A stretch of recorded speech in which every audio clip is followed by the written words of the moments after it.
I plan to spend much of the next 4 weeks taking a look at veteran free agents for 2019 with help from the top 50 list from NFL Trade Rumors. The plan is to review positions of need on the Redskins roster, one position per article, over the course of last week and then to revisit the position lists as we get closer to the start of the new league year. Veteran free agent lists will be highly fluid once the Super Bowl has finished, and teams start to talk to their own players. Many of the top free agents will be resigned by their teams during, or in the week following, the Scouting Combine, which will be held from the 26th of February to the 4th of March.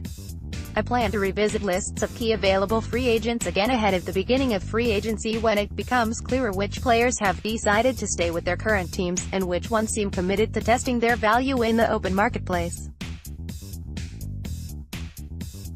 Consider this a warm-up as we look at the very top tier, a selection of positions from a top 50 list. This is just the opening act. Free agent frenzy starts the 13th of March. The league year ends at 4:00 p.m. ET on the 13th of March, which is when teams are free to sign veteran free agents to new contracts. There's a 2-day legal tampering period prior to the end of the league year when players' agents are allowed to talk to any team in the league to arrange contracts on behalf of their clients. Cap space. According to Over the Cap, the Redskins are projected to have $21.56 million in cap space available this offseason. Using some rule-of-thumb numbers, the team probably needs to allow about $2.6 million for draft picks, and keep another $5 million or so available to sign players as injuries occur during the season. That would leave around $14 million in available 2019 cap space to spend on veteran free agents in the upcoming off-season. Remember that the first year of most NFL contracts typically has the lowest cap hit, so the Redskins would be able to sign one or more players with a cumulative APY that is greater than the available 2019 cap space due to the accrual accounting methods used in accounting for the salary cap. To put a fine point on that, because the APY numbers are average numbers for the life of the contract, while the 2019 cap hits generally represent the lowest year of those contracts, it might be possible for the Redskins to, say, sign 4 veteran free agents whose APYs are $7 million, $5 million, $4.5 million and $4 million, a total of $20.5 million, even though they have only around $14 million available for 2019. Of course, the team can clear space by cutting or trading players, or create space by restructuring contracts in an effort to have more money available for free agency in 2019 and beyond. Potential cap casualties. Here are the top 10 Redskins players who would have a significant effect on salary cap. Alex Smith. Restructure of contract could reduce 2019 cap hit by an estimated $9 million by shifting cap dollars to the remaining 3 years of the contract. This is not a cap savings, but a mere deferral to allow more flexibility in roster construction in the short term. This idea was discussed in some detail in an article published in early December. Trent Williams. Trading Williams could reduce the 2019 cap hit by $9.34 million, with an additional $12.75 million reduction in 2020. Josh Norman. Trading Norman could reduce the 2019 cap hit by $8.5 million, with an additional $12.5 million reduction in 2020. Ryan Kerrigan. Trading Kerrigan could reduce the 2019 cap hit by $10.75 million, with an additional $11.75 million reduction in 2020. Jordan Reed. Cutting or trading Jordan Reed could reduce the 2019 cap hit by $6.07 million, with an additional $17.5 million reduction in the remaining years of his contract. 20. Alternatively, renegotiating Reed's contract could probably create an estimated savings of $2 million to $3 million per season, while keeping Reed on the roster. Zach Brown. Cutting or trading Zach Brown could reduce the 2019 cap hit by $5.75 million, with an additional $8 million reduction in 2020. Vernon Davis. Cutting Vernon Davis would reduce the 2019 cap hit by $5 million. Stacey McGee. Cutting or trading Stacey McGee would reduce the 2019 cap hit by $2.275 million, with an additional $10.5 million reduction in the remaining years of his contract, 20, with a 2019 salary. Chris Thompson. Cutting or trading Chris Thompson would reduce the 2019 cap hit by $3 million. Mason Foster. Cutting Mason Foster would reduce the 2019 cap hit by $2 million. As you can see, the Redskins have a wide range of options available for attacking the salary cap and roster.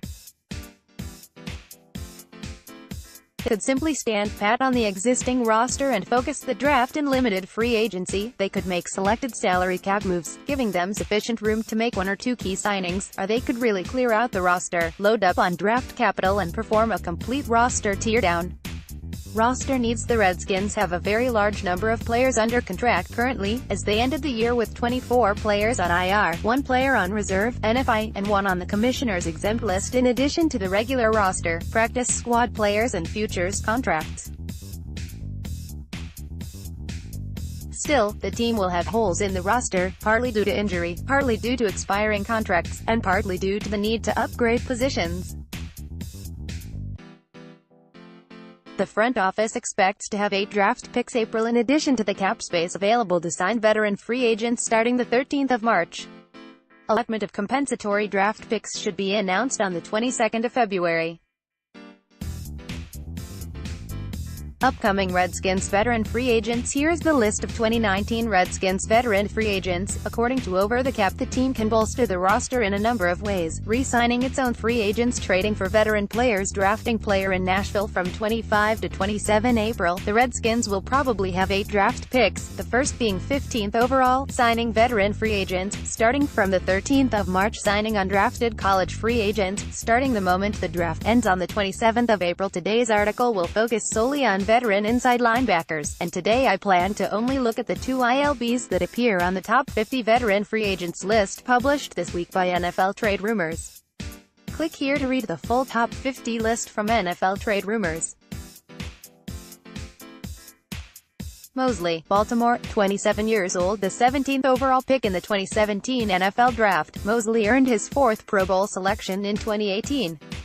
He finished the season as the Ravens' leading tackler with 105 combined tackles, along with half a sack, 5 passes defensed, and an interception, which was actually a slight step back from his 2017 numbers.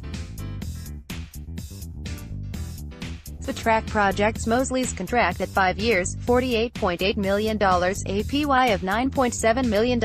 According to Over the Cap, Baltimore will have an estimated $28.4 million in available cap space this coming off-season, which is slightly more than the Redskins. The Ravens have a few key players entering free agency: 37-year-old Terrell Suggs, Wr. John Brown, Mosley, Brent Urban, RG3, Tay Max Williams, and 5 running backs. Looking down the list, I would guess that the highest priority free agent on that list for the Ravens would be Mosley, who seems unlikely to get to the open market in free agency. The former Alabama player would undoubtedly be a strong addition to the Redskins' defense, but I don't think the Redskins will ever get the chance to talk to him. I expect that the Ravens will announce his re-signing in about 5 weeks.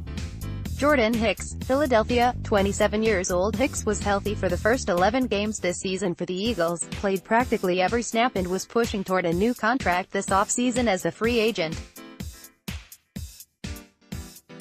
Then, he injured his calf in Week 11 against the Saints, missed 4 games and was limited to 43 of 65 possible snaps in Week 16.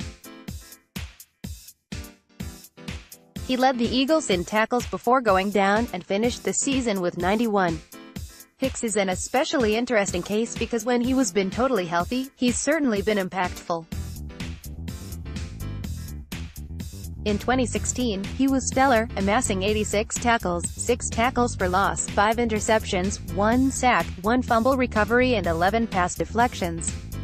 In his 3 other seasons, 2015, 2017, 2018, he's only played 26 of a possible 47 games due to various injuries. This season, clearly, he's failed to shed the injury-prone label that's followed him throughout his NFL career. Going back to his days in college at Texas, Hicks has missed at least 4 games in 5 of the last 7 seasons, and suffered season-ending injuries in 4 of his last 7 seasons. 2012 Texas, hip flexor, missed final 10 games. 2013 Texas, ruptured Achilles, missed final 9 games. 2015 Eagles, torn pectoral, missed final 8 games. 2017 Eagles, ruptured Achilles, missed final 9 games, plus the playoffs. 2018 Eagles, calf injury, missed 4 games. Because of his durability concerns, as well as production that has fallen off considerably over the last 2 seasons, Hicks is unlikely to find any teams backing up the Brinks truck for him. According to Over the Cap, Philadelphia is projected to have the worst salary cap situation in the league this offseason. The current over-the-cap estimate is for the Eagles to be $14.4 million over the 2019 salary cap, which means that the front office will have to do quite a lot of roster shuffling to be able to sign or re-sign players in free agency. Of course, Howie Roseman will have chances to add to the available cap space, but many of those opportunities will come at the cost of roster depth, which was already sorely tested by salary cap cuts and limited draft picks last offseason. The most widely expected move is for Philly to part ways with Nick Foles, which could save them $18.8 million in 2019, but one has to wonder where the Eagles would have been without Foles in each of the past 2 seasons, and where they might be in the future without their reliable sometimes backup, sometimes starting quarterback. Unlike last year, when most of the Philly free agents were backups and depth players, this season sees some frontline players approaching free agency, with Jordan Hicks being among them. Others include Brandon Graham, Golden Tate, Elodie Nada, Ronald Darby, Paul Warlow, Richard Rodgers, Jordan Matthews, Jay Ajayi and others. The team has 19 veterans who are upcoming free agents, with very few of them anything less than starters or key backups on the team. With Carson Wentz entering his 4th season, Roseman will need to be mindful of his young QB's upcoming contract situation and Philly's other contract negotiations as well. The Philadelphia front office will be forced to remake the roster, and will have to exercise a lot of creativity just to re-sign some of its own veteran free agents. Most teams in that situation rely on the draft as much as they can. The Eagles have only 6 draft picks in 19, though, like the Redskins, they are expecting to be awarded 3 compensatory draft picks. They have 2 second-round picks, but none in the 3rd.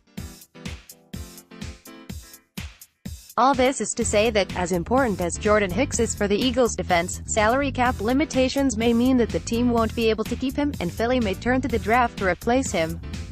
Hicks' talent on the field will put him in demand in free agency, but his market value might well be suppressed by the injury-prone label that some have given him. I wouldn't be surprised to see him sign a 1- or 2-year deal aimed at proving he can stay healthy, or an incentive-laden deal with a fairly limited floor but lots of upside based on playing time. For the Redskins, who face an uncertain situation with Reuben Foster, and the opportunity to upgrade the ILB position by replacing Mason Foster or Zach Brown, or both, signing Hicks away from their division rival could offer an intriguing opportunity. Here's a look at the current Redskins depth at ILB: 0%, 0 votes, 0%, 0 votes, 0%, 0 votes, 0 votes. Total vote now 0%, 0 votes, 0%, 0 votes, 0%. 0 votes, 0%, 0 votes, 0%, 0 votes, 0%, 0 votes, 0 votes. Total vote now 0%, 0 votes, 0%, 0 votes, 0%, 0 votes, 0 votes. Total vote now.